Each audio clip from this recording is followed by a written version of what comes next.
दोस्तों, मैं हूं हिमालय सिंह और आप देख रहे हैं भोजपुरी पब्लिक न्यूज़। और आज की इस वीडियो में हम बात करेंगे भोजपुरी फिल्म घातक टीवी पर आएगी कि नहीं। तो इस फिल्म की कहानी की बात करें तो इस फिल्म की कहानी जो है एक लव स्टोरी और एक पारिवारिक फिल्म है।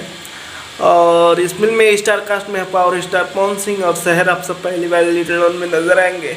और इस फिल्म को डायरेक्ट किया है टीनू वर्मा जी और इसमें विलन का किरदार भी निभाया है टीनू वर्मा जी ने।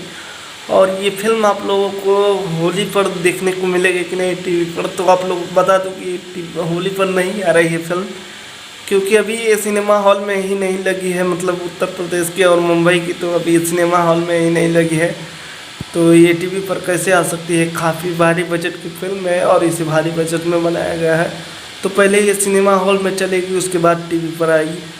लेकिन आएगी टीवी चैनल पर, लेकिन अभी नहीं आएगी। अभी थोड़ा डेट जो है आगे बढ़ चुका है।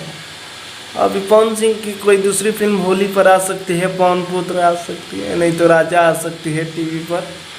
इसमें से दोनों कोई आ सकती है, लेकिन अभी घातक नहीं आएगी। तो आप लोगों को ये न्यूज़ कैसा लगा कमेंट करके बताएं। और हमारे चैनल पर नए हैं तो चैनल को सब्सक्राइब करके लाइक करें और घंटी का बटन